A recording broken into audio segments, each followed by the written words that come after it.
नमस्कार, face beyond face में आपका हार्दिक स्वागत है। आज हम आपको मिलाने जा रहे हैं एक खास शख्सियत से, जिनके जीवन में नाम में दर्शन है, काम में दर्शन है और एजुकेशन में भी दर्शन है। हमारे साथ मौजूद हैं मध्य प्रदेश भारतीय जनता पार्टी किसान मोर्चा के प्रदेश अध्यक्ष और सांसद दर्शन सिंह चौधरी। चौधरी जी, बहुत बहुत स्वागत है आपका। बहुत बहुत धन्यवाद जी चौधरी जी, जैसा कि आपका नाम है, जीवन भी आपका दर्शन, नाम भी दर्शन और एजुकेशन भी, गोल्ड मेडलिस्ट हैं आप दर्शन शास्त्र से। तो ये तीनों क्षेत्र में जो दर्शन आपने अपने ज़िंदगी में जिया है और उसके आधार पर आपने ये यात्रा आगे लेकर आए हैं, तो कहाँ से ये यात्रा शुरू होती है और आज जहाँ आप पहुँचे हैं उसके बाद कहाँ तक पहुँचना चाहते हैं? सबसे पहले तो मैं आपका धन्यवाद करता हूँ। साथ में जब यात्रा की बात आ रही है तो मैं प्रारंभ से बाल स्वयंसेवक था और वहीं से विचार धीरे धीरे ग्रामीण पृष्ठभूमि रही है। हमारे गांव में सांस्कृतिक गतिविधियां जो गांव की होती थी लोकल लेवल पर उस जमाने की, और उनको निरंतर आज भी मैंने तो कोशिश बनते तक उनको जिंदा भी रखा। तो स्वयंसेवक के नाते जो हमने सीखा, बचपन में सीखा, उसको जीवन में उतारा। जब मैं विद्यालय में पढ़ने गया तो नवोदय विद्यालय में मेरी एजुकेशन, तो वहाँ का जो मुख्य वाक्य था जो ऊपर लिखा है, शिक्षार्थ आइए सेवार्थ जाइए, और धीरे धीरे करके ऐसे बहुत सारे जीवन के जुड़ते गए। और जैसे ही मैंने पढ़ाई करके, पढ़ाई में भी बहुत सारी चीज़ें रहीं, बहुत सारी डिग्री और मेरी जिज्ञासा के तहत सरकारी नौकरी भी करी। लेकिन उसके बाद जब मैं गांव पहुंचा तो जो मैंने अव्यवस्था देखी, दिग्विजय सिंह जी का जमाना था और उसमें बिजली थी नहीं, पानी सड़क की बहुत अव्यवस्था मचती थी। तो क्योंकि मैं शहरों में और बाहर रह के पढ़ा अधिकतम, तो मैंने देखा और गांव में जाके मैंने कहा ये कैसे हो सकता है, ये दोयम का बर्ताव गांव के साथ क्यों। और उस हिसाब से संघर्ष की शुरुआत जो की, और फिर उसी शुरुआत ने, क्योंकि हमेशा सत्य के लिए खड़ा रहना ये सामान्य आदत रही थी, ये हमारी पृष्ठभूमि में ये डाला भी गया था एक स्वयंसेवक के नाते। तो उसी के तहत जब हमने संघर्ष करना शुरू किया, धीरे धीरे काफिला बढ़ा और उसके उत्तरोत्तर परिणाम, बहुत अधिक परिणाम निकले। और आज उन्हीं परिणामों के कारण है कि आज किसान माली हालत में आया है। सरकार बदलाई, भारतीय जनता पार्टी की सरकार जब मध्य प्रदेश में आई तो जो बीमारू प्रदेश था, माननीय शिवराज सिंह जी के नेतृत्व में विकसित प्रदेश बना, और अब माननीय डॉक्टर मोहन यादव जी के नेतृत्व में ये विकसित से स्वर्णिम प्रदेश बनेगा, और उसी दिशा में हम चल पड़े। जहाँ तक मैं जानता हूँ दर्शन जी, आपकी जो यात्रा शुरू हुई जीवन की, वो बनखेड़ी के एक गांव से शुरू हुई। वहाँ से, जैसा कि आपने बोला कि बाल स्वयंसेवक के रूप में आप सार्वजनिक जीवन में आए, उसके बाद आप शायद शिक्षाकर्मी थे, तब आपने आंदोलन की शुरुआत की दिग्विजय सिंह सरकार के खिलाफ, और आपका ही नेतृत्व था कि शिक्षाकर्मी अध्यापक कहलाए और अब शिक्षक कहलाने लगे हैं। तो इस दौरान आप सरकारों के खिलाफ भी खड़े हुए। भारतीय जनता पार्टी की सरकार थी, तब भी आप आंदोलनरत थे, और 11 बार आपने जेल की यात्रा की। तो जेल यात्रा से संसद तक की यात्रा आपने पूरी की है। तो जेल में ऐसा क्या आपको मिला कि आप सियासत के पायदान पर चढ़ते चले गए और नर्मदापुरम जैसे प्रतिष्ठापूर्ण सीट से आपने विजय हासिल की? टिकट हासिल करना ही बहुत महत्वपूर्ण होता है, लेकिन आप सांसद तक पहुंचे। देखिए, जेल जिस समय हमने संघर्ष प्रारंभ किए तो प्रारंभिक किसानों के लिए जेल जाना, हमने एक अल्टीमेटम देते थे कि भाई इतने दिन में ये काम करके दो, नहीं दो तो हम जाम लगाएंगे। और जैसे ही वो जाम की बात आई, हमको जेल में डाला गया। पहली बार 88 लोग हम जेल के अंदर गए, पिपरिया। और फिर यहाँ भोपाल की तो जेल, मैंने सेंट्रल जेल 4 बार मेरे को बंद कर दिया गया था, और विभिन्न इनमें आंदोलनों में। लेकिन जो पहला अनुभव रहा सेंट्रल जेल का, मेरे घर वालों को 5 दिन में जेल में रहा, किसी को कोई जानकारी नहीं, क्योंकि आंदोलन बड़ा था। लेकिन चूंकि उन्होंने प्रारंभ से ही मेरे साथ प्लस पॉइंट यही रहा कि मेरे घर ने बहुत, मेरे को घर वालों का सपोर्ट रहा, परिवार का सपोर्ट रहा। उनने उस प्रकार की चिंता उस प्रकार की नहीं की, वो जो भी कर रहा अच्छा कर रहा होगा, इस भाव के साथ उन्होंने। और 5 दिन में जेल में रहा, और उसके अनुभव मेरे को बहुत अच्छे रहे, क्योंकि मैंने लगभग 58 दिन का वो आंदोलन था, फिर हम जेल में गए तो वहाँ मेरे को बहुत रिलैक्स महसूस हुआ कि यहाँ हमको 18 से 20 घंटे रोज काम करना था। जेल में केवल सोना रहता था। मेरे को केवल उसमें 848, जिसमें 400 बहनें बंद थी, उनको मैं केवल भाषण देने के लिए उठता था विभिन्न, क्योंकि वहाँ के जेलर को ये समझ में आ गया कि वहाँ भूख हड़ताल शुरू कर दी। हमने कहा, उनने बहुत सारी चीजें बताई, हमने कहा भूख हड़ताल हम तोड़वाएंगे, हमारे कार्यकर्ता, चूंकि जेल जाना ही पर्याप्त था, तो माताओं बहनों को समझाना, उनको भाषण देने में उठता था और बाकी में बहुत अच्छे से नींद ली। उसके बाद आके फिर से संघर्ष शुरू कर दिया। तो कहने का तात्पर्य ये जेल के अनुभव, एक जेल का तो इतना अच्छा अनुभव रहा मेरा दिल्ली की, आप कल्पना नहीं करोगे कि मुझे एक बैरिक में बंद किया गया। वहां जब उस समय दिल्ली में सड़क हमने जाम करी 3 दिन तक, तो वहां मुझे अकेले गाड़ी से उठा के बाकी को सबको इधर उधर डिस्कस कर दिया गया, लेकिन मेरे को वहां डाला थाने में। तो मेरे से पूछा, बहुत सारे प्रश्न किए, लेकिन उसमें एक बात मेरे को तथ्यात्मक वहां लगी कि जानते हो ये जेल किसकी? मैंने कहा किसकी? ये भगत सिंह की। मैंने वहाँ भगत सिंह का चित्र लगा, तो मैंने फट से उनको प्रणाम किया। मैंने कहा आज तो मैं मेरे मुकाम पर आ गया। तो वो वहाँ के जो अधिकारी थे वो एकदम घबरा गए कि ये तो अलग प्रकार का है। मैंने कहा नहीं, ये हमारे जीवन का लक्ष्य, शोषण हम बर्दाश्त करेंगे नहीं। और फिर उसके उत्तर परिणाम अच्छे मिले। और जो आपने बताया कि उनकी जो 500, 800, 1000 की यात्रा शिक्षा कर्मियों की थी, वो आज सम्मानजनक और पूर्ण वेतन के साथ साथ उनको सारी सुविधाएं देने का काम हुआ है। इसके लिए मैं सरकार का भी आभारी हूँ, क्योंकि कोई भी संघर्ष सरकार यदि सकारात्मक रहेगी, वो जनता की भावना को समझेगी, और ये जनता को भावना को समझने वाली सरकार ही सफल होती। और उसका परिणाम ये रहा कि आज वो पूरा का वर्ग सुरक्षित भी है और पूरा वर्ग अपने आप को मूल धारा में सम्मिलित हो चुका है। इसके लिए भी मैं आभार भी मानता हूँ। और संघर्षों के अनेकों जेलों के अनेकों प्रकार के अनुभव रहे, लेकिन इन सब में अनुभवों में यही आया कि हम कोई भी काम निडरता, और जेल के अंदर हमने उन साहित्यों का, चूंकि मैं तो हिस्ट्री का छात्र भी रहा हूँ, लेकिन उन साहित्यों का अध्ययन किया मैंने। भगत सिंह जी की पूरी किताब उसी जेल के अंदर बैठ के भी पढ़ी, तो बहुत आनंद और बहुत रोमांचित अपने आप में। तो वो जीवन का एक अच्छा अनुभव है, और उस अनुभव से सीखने को भी मिला, और उसके आगे बढ़ने का भी मौका और दूसरों को प्रेरित करने का मौका भी उन जेल से हुआ है। और मैं धन्यवाद देता हूं, क्योंकि ये संघर्ष के एक प्रकार, मैं तो युवाओं के लिए भी कहना चाहता हूँ, सत्य के लिए अडिग रहो।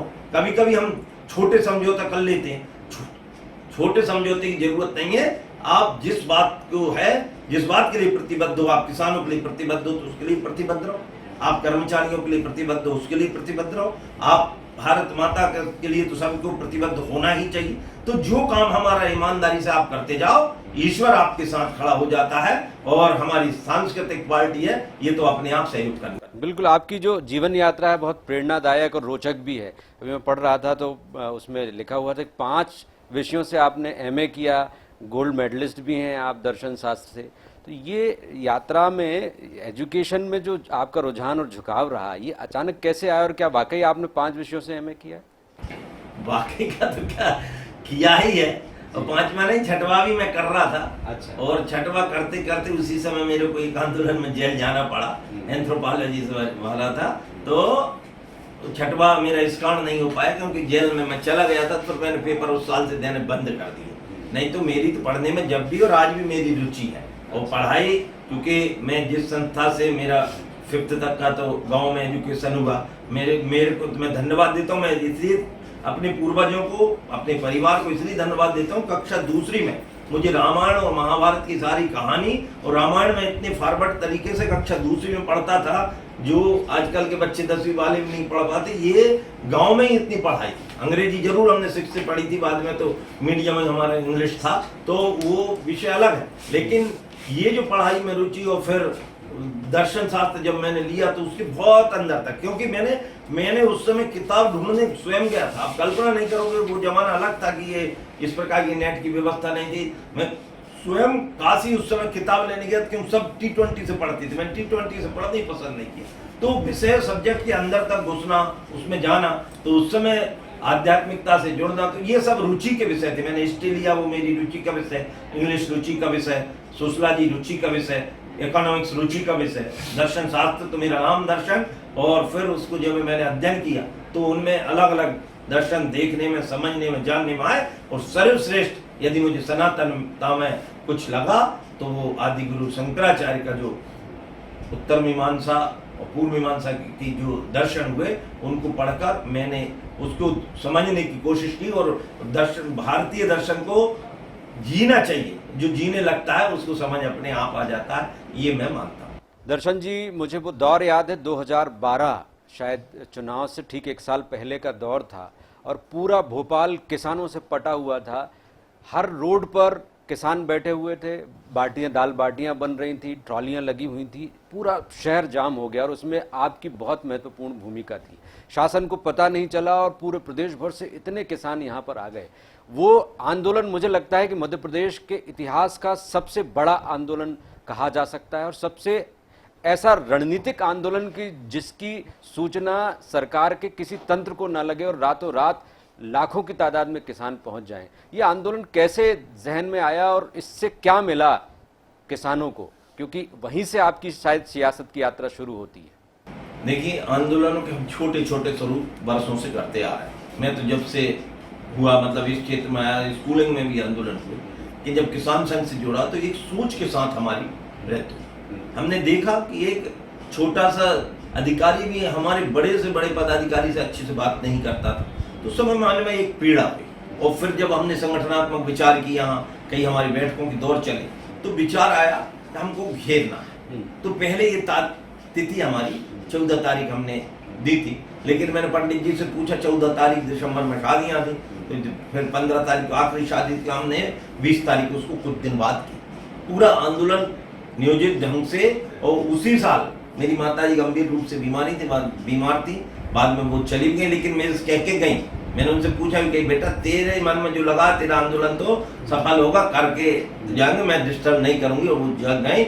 मैं तो उसी साल माताजी का देहावसान हुआ और उसके बाद तुरंत निकल गया। मैं 6 महीने घर में नहीं गया। इस आंदोलन की तैयारी हमने गाँव में बहुत सारी बड़ी टीम लगी थी, पूरा किसान संघ लगा था, और उस समय हमने नीचे तक लोगों का विश्वास पहले ही से अर्जित था, और उस विश्वास को यहाँ तक ला लोग उस बात का लोग लांछन लाख लगा, लेकिन मैं आज भी उस बात को स्पष्ट कर देना चाहता हूं, जब किसान या कोई भी बात स्वयं खड़ा होता है तो लोगों को इतना अर्थ है, इतना सारी उसमें इस प्रकार की व्यवस्था नहीं थी। हमने तो उसकी पीड़ा को आगे रख के कि वर्ष में 2 बार बिजली के बिल, जब किसान की 2 फसल पैदा होती हैं तो बिल भी 2 बार लगनी चाहिए, और उस विषय को लेकर बिजली की समस्या विशेषकर और अन्य भी थी, उनको लेकर उस समय 171 मांगे हमने उस समय रखी थी। उन मांगों को लेकर हुआ, 50 मांगों पर बाद में समझौता भी हुआ। तो गांव जो तैयारी करी, उससे एक कॉन्फिडेंस जगा। और जब ट्रैक्टरों की बात आई कि उनको कैसे रात में ले जाना है, चूंकि हम गाँव के ही लोग हैं, परमिशन भी आज भी आप देखेंगे तो मेरे नाम से लिखी हुई है। हमने 3 महीने पहले परमिशन ली थी, और पूरा नियोजित ढंग से हमने उसको किया, ये व्यवस्थित ढंग से। और चर्चा का हमारा लक्ष्य ये कतई हमारा लक्ष्य था कि किसान मुद्दा होना चाहिए। और आज मैं माननीय मोदी जी का हृदय से आभारी हूँ, हमारी केंद्र और प्रदेश की सरकार का आभारी हूँ कि आज जो वर्षों से शोषित पीड़ित किसान था, वो आज देश का मुद्दा बन चुका है। और मोदी जी ने जो 4 जातीय वर्णन किए उसमें नंबर 1 पर हमारे किसान को रखा है। उसका कारण भी यही है कि ये एक प्रकार से जो कांग्रेस की इतने लंबे समय तक शासन रहा देश के अंदर, हमारा किसान प्रतिवर्ष घाटे में जाते रहा, लेकिन कभी उसने चिंता नहीं करी। लेकिन जब से हमारी सरकार, भारतीय जनता पार्टी की मत की सरकार आई, तो वो आंदोलन हमारे जीवन का एक परिणाम। हमने पूरी रात में 12 बजे कैसे नियोजन करना, ट्रैक्टरों को निकालना, 12 बजे के बाद पहला ट्रैक्टर यहाँ पर रखना, और जिस प्रकार के हमने पूरे रोड, उस समय 27 किलोमीटर की रोड, जो मैंने मोटरसाइकिल के मीटर से नाप के अलग अलग दिशा तय करी थी कि कौन का ट्रैक्टर कहाँ रुकेगा, कौन का ट्रैक्टर कहाँ रुकेगा, क्या क्या पूरा लकड़ी कंडे आटे सहित सब किसान लोग, पानी की बाटल भी और पानी के बड़े बड़े कैन भी हम लेकर आए, और वो एक व्यवस्थित ढंग से एक काम करने का, और उसके परिणाम बहुत सकारात्मक निकले। 50 मांगे हमारी जो मूल थी उन पर तुरंत समझौती। और ये मध्य प्रदेश में चाहे वो RBC शिष्टाचार में परिवर्तन की बात हो, चाहे वो बिजली नीति में परिवर्तन की बात हो, चाहे बिलों की नीति में परिवर्तन की बात हो, एक आमूल तुलाई की अच्छी व्यवस्था देने की बात हो, एक किसानों के क्षेत्र में एक आमूल परिवर्तन उस आंदोलन के बाद भी हुए हैं। और मैं ये मानता हूं कि कोई भी संघर्ष, मैंने पहले भी कहा, कोई भी संघर्ष जीवन में बहुत सारी सीख देके जाता है, आपके विचार को भी, आपके आसपास के परिवेश को भी। तो उस आंदोलन ने एक क्रांतिकारी परिवर्तन मेरे जीवन में भी और किसान समाज में भी एक उत्साह लाने का काम उसमें किया था। और निश्चित तौर पे उसके परिणाम, उसका नाम हमने दिया था ऑपरेशन 20/12। और 20/12 ने 20 दिसंबर की वो तारीख थी, इसलिए हमने 2012 उसका ऑपरेशन नाम दिया था और उसमें हम बहुत सफल भी हुए थे। आज भी जब गांव में जाते हैं तो लोगों को लगता नहीं भैया हम, और ये बाद में भी जीवन भर काम आता है। कोई भी अच्छा काम किया होगा, मैं कहता हूँ अच्छा काम करे या बुरा काम करे, दोनों कभी जीवन से खत्म नहीं होते हैं और ईश्वरीय काम है हमारे शोषित पीड़ित वर्ग को मूल धारा में खड़ा करना, जो आज हमारी भारतीय जनता पार्टी ने किया है। ये सबसे पवित्र काम होता है और इसलिए वो अंत्योदय का लक्ष्य जो पंडित दीनदयाल जी ने लिया था उसको अब मूल धारा में सम्मिलित करके हमारी विचारधारा अब आगे बढ़ रही है और विश्व की सबसे बड़ी पार्टी हमारी भारतीय जनता पार्टी हो चुकी है। एक विद्रोही, सत्ता के खिलाफ संघर्ष करने वाला नेता, सत्य के पक्ष में आवाज उठाने वाला नेता अचानक सत्ताधारी दल से जुड़ जाता है और प्रदेश अध्यक्ष का पद पाता है, उसके बाद सांसद की टिकट मिलती है। ऐसा नहीं लगता कि जो संघर्ष से आपने एक शक्ति और व्यक्तित्व कमाया था वो आपने बीजेपी के नाम कर दिया? देखिए, कोई भी व्यक्ति एक विचार से दूसरे विचार में जाता है तो उसका परिवर्तन कहलाता है। हम तो समान विचार के थे। मैं राष्ट्रीय स्वयंसेवक संघ का बाल स्वयंसेवक तो हूं ही, तो ये संघ की विचारधारा से प्रेरित होकर किसानों का काम किया है, उसी की विचारधारा से प्रेरित होकर बहुत सारे काम चल रहे हैं। तो संघ की विचारधारा के, तो हमने कोई विचार, ऐसा नहीं है कि हम विरोधी विचारधारा से इस विचारधारा में, हम विचार के साथ विचार को आगे बढ़ा रहे हैं। एक तो मूल विषय ये। दूसरा, जब बात आई संघ से इधर आने की तो उसका चिंतन लगभग 3 दिन तक कार्यालय में चला। मैं पहला सौभाग्यशाली, और आज आपके माध्यम से दावे के साथ बोल रहा हूं, मैं पहला भाग्यशाली व्यक्ति हूं जिसका मुझे संघ से, जब मैं पार्टी में आया तो पूरे संगठन के लोगों ने, तत्कालीन अध्यक्ष सहित सबने, महामंत्रियों, पूरा संगठन बैठा था, तिलक करके मुझे विदा किया गया। ऐसा संभवतः होता नहीं है, लेकिन उनको भी पता है। और आज मैं सबके लिए इसलिए मैं कह रहा हूं कि मैं जो भी काम करूंगा प्रामाणिकता से करूंगा। और प्रामाणिकता से इसलिए क्योंकि जब हम सत्य पे चलते हैं तो फिर सोचने की ज्यादा जरूरत नहीं रहती। नहीं, झूठ में कई बात इधर की बताओ उधर की बताओ। जैसे आपने पूछा सहज ढंग से मेरा उत्तर, मेरा संगठन ने तिलक करके 3 दिन के चिंतन के बाद मैंने हाँ भरी, मैं पार्टी का उपाध्यक्ष रहा। मैंने व्यवस्था को समझा, उन्होंने भी कहा कि पार्टी में रहना बहुत जरूरी है, और फिर जब पार्टी में रहे तो पार्टी का काम ईमानदारी से किया तो संगठन ने आगे जिम्मेदारी अध्यक्ष भी बनाए और संगठन ने और हमारे केंद्रीय और प्रदेश के नेतृत्व ने यहाँ सांसद की कुर्सी तक पहुंचाया। मैं उनका आभारी हूँ। इसमें यदि प्रतिशत में लें तो संघ की इच्छा कितने प्रतिशत, सत्ता का आमंत्रण कितने प्रतिशत और आपका स्वयं का रुझान कितने प्रतिशत था? इसमें प्रतिशत की कोई बात नहीं रहती, वो परिस्थिति रहती है। सभी का मन जिस प्रकार का था उस मन के साथ मेरा मन भी हो लिया और भारत माता की जय हो गई। 2 पहलू और रह गए जिन पर बात करना बहुत जरूरी है, किसान और आपका क्षेत्र नर्मदापुरम। तो किसानों से जुड़ी बात करते हैं। मध्य प्रदेश भारतीय जनता पार्टी किसान मोर्चा के प्रदेश अध्यक्ष, लंबे समय से ये भूमिका आप निभा रहे हैं। तमाम तरह के मुद्दे हैं, एमएसपी है, कृषि कानून है, किसानों से जुड़ी हुई समस्याएं हैं, खाद बीज की समस्याएं हैं।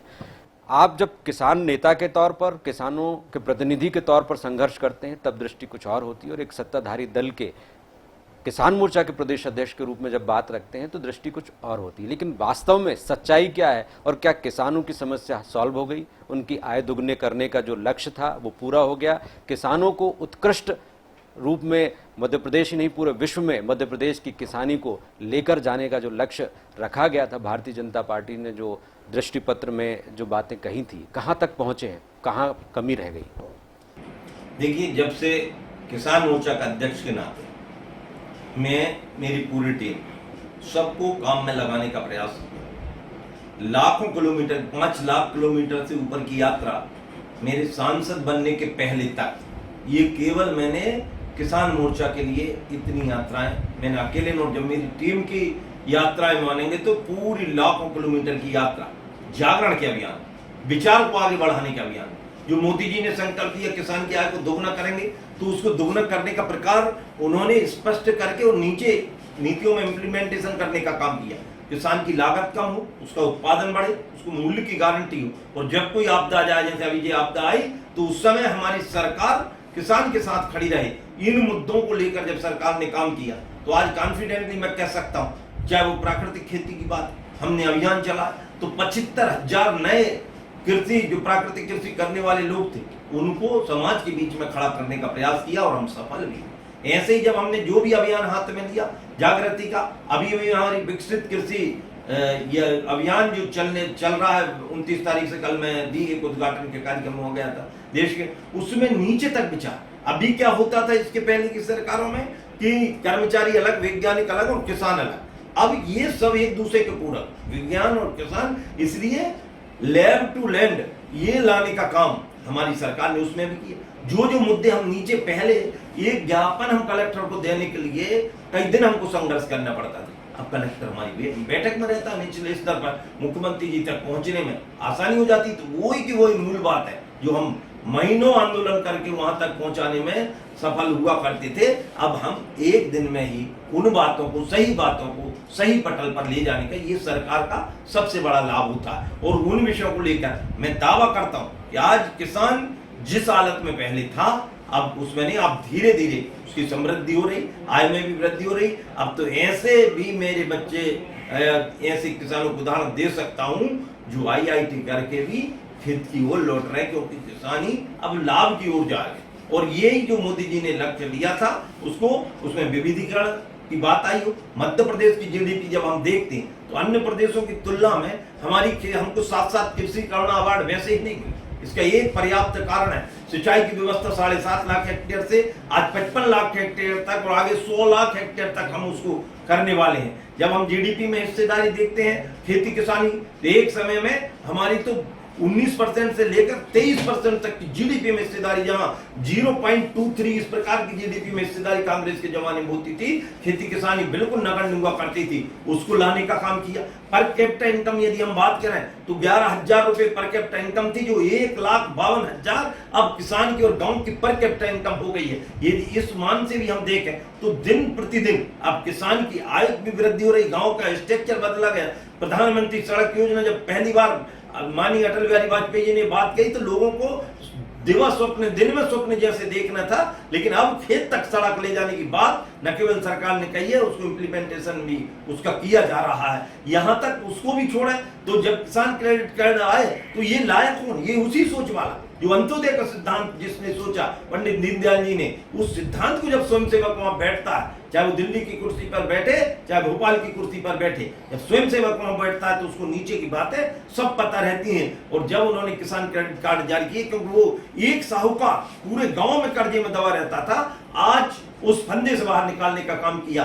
तो उस सरकार ने, वर्तमान सरकार ने कभी किसान को सम्मान की दृष्टि से नहीं देखा जाता। कोई कल्पना नहीं कर सकता था कि किसान की कोई स्थायी आय सरकार के द्वारा हो सकती है, उसको देने का काम किसान सम्मान निधि के माध्यम से माननीय मोदी जी ने किया। और मध्य प्रदेश का धन्यवाद, जितना मोदी जी ने दिया उतना मध्य प्रदेश ने भी किसान की आय को जोड़ा, 12,000 रुपए सालाना देने का काम किया है। हर सेक्टर में किसान हो, महिला हो, युवा हो, उद्यमी हो, उन सब को जोड़ने का काम, उनको आगे बढ़ाने का काम। और मैं स्पष्ट तौर पे कह सकता हूं, अब मध्य प्रदेश का किसान पहले एक फसल पैदा नहीं कर पाता था। मैं जिस क्षेत्र से आता हूं, मतलब लोकसभा क्षेत्र मेरा और पूरे मध्य प्रदेश की हालत, एक फसल पैदा नहीं कर पाता था। बिजली की इतनी इंफ्रास्ट्रक्चर इतनी बुरी तरह बर्बाद था, आज 3-3 फसल पैदा कर रहे हैं। तो हर चीज में अब धीरे धीरे बढ़ रही और अब सोचने का स्तर, और मैं तो धन्यवाद मोदी जी का इसलिए भी दूंगा कि अब जो फ्रेजाइल अर्थव्यवस्था हमारी थी, वो अब भारत की, हमने पिछले 2 साल पहले पछाड़ने का काम किया था ब्रिटेन को।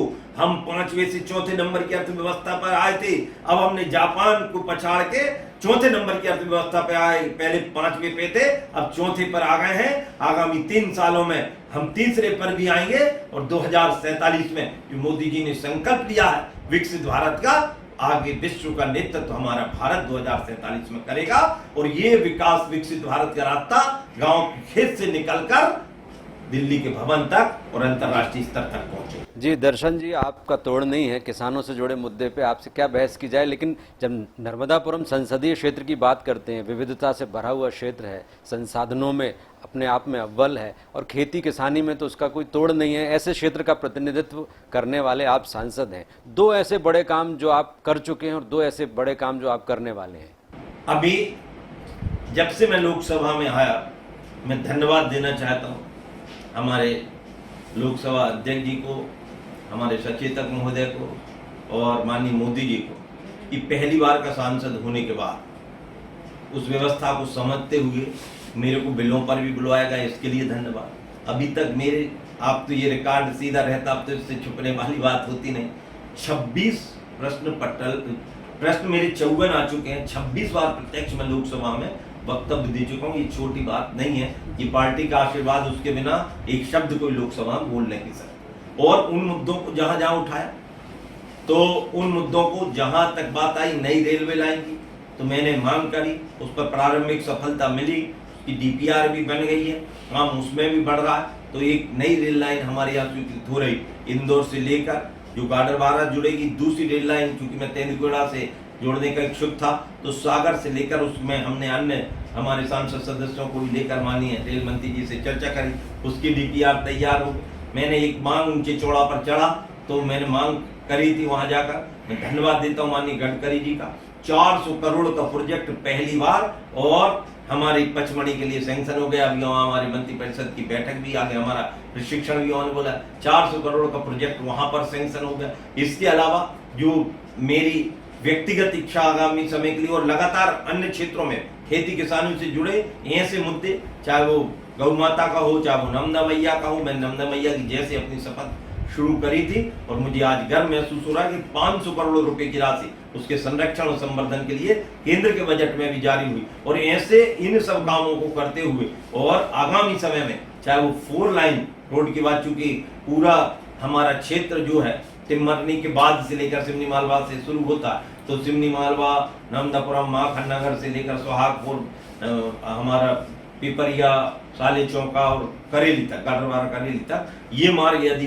फुल लाइन हो जाएगा तो ये लगभग इसमें 18 लाख से ऊपर हमारी जनसंख्या एक साथ लाभान्वित होगी। और साथ में हमारे वहाँ की इंफ्रास्ट्रक्चर, क्योंकि एनटीपीसी सहित बड़े उद्योग भी वहाँ पर लगे हैं, गन्ने का बड़ा क्षेत्र है, तो ये सब मन में भी है, और उसके लिए मैं लगातार प्रयासरत हूँ। और ऐसे अनेकों गौ माता के ऊपर भी जो हमारी कल्पना है कि उसके गौ आधारित उत्पादों को मूल बाजार में ला कर कैसे इसके सफलतम प्रयोग भारत हमारे भोपाल में भी हुए हैं, तो उनको मान्यता दिलाकर आगे काम करवाने की इच्छा। और इसमें हमारे ऊपर जो भी नेतृत्व बैठे हैं, उन सब ने हमेशा बातों को गंभीरता से लिया और उन पर अमल करने का काम किया। तो ये तो है, मेरी तो यही उम्मीद है, क्योंकि कृषि आधारित जिला है, तो कृषि आधारित जितने भी उद्योग, अभी मैं धन्यवाद देता हूँ माननीय मुख्यमंत्री जी का, कि जिन्होंने अभी ऐसा एक 7 संभाग में, 10 संभाग में से 7 संभाग में, जिसमें 2 जोड़ के भी किए हैं, ऐसे अलग अलग इन्वेस्टर मीट्स किए हैं, उनके फायदे। अभी कृषि मेला जो लगे, उसमें कृषि और उद्योगों को समागम करने का काम किया, मेरे नरसिंहपुर में अभी लगा, तो इससे लगभग 4000 करोड़ के प्रोजेक्ट ऐसे नए आने का काम किया। तो ये खेती को अब केवल उसके आधार पर नहीं, खेती को अब उद्योग के आधार पर देखा जाए, ये दृष्टिकोण बदलने का काम, जैसे हम किसान को मुद्दा बनाने का काम में लगे थे, अब दृष्टिकोण बदल के और खेती को लाभकारी रहते हुए किसान भी सम्मान के साथ खड़ा हो सके, उसके लिए हमारी सरकार प्रतिबद्ध थी, और मैं भी उसी दिशा में आगे बढ़ रहा हूँ। और ये बड़ी उपलब्धियां तो ऐसी बहुत सारी आने को हैं। अभी 1 साल हमारा हो रहा, और 1 साल के साथ ही हमारे कार्यालय का उद्घाटन कार्यक्रम भी उसमें रखा है, बहुत सारी चीजें उसमें निकल के आएंगी। बाकी तो आप जनता के बीच में जाके पता लगाएंगे कि क्या मुद्दा, मैं तो जो बात जनता की रहती है उसको उचित पटल पर ले जाने का प्रयास लगातार करता हूं और करता रहूंगा। जी, बहुत बहुत धन्यवाद दर्शन सिंह चौधरी जी। जनता की आशाओं की किरण है, चाहे वो शिक्षा कर्मी के रूप में उन्होंने नेतृत्व किया, किसानों के आंदोलन का नेतृत्व किया, अब नर्मदापुरम की जनता का वो नेतृत्व कर रहे हैं, संसद में अपने क्षेत्र की आवाज़ उठाते हैं, किसानों की आवाज़ बने, जनता की आवाज़ बने और राजनीति के क्षेत्र में एक मिसाल बने, ऐसी उम्मीद के साथ आज हम विदा लेते हैं। फेस बियॉन्ड फेस में आज इतना ही। नमस्कार, धन्यवाद।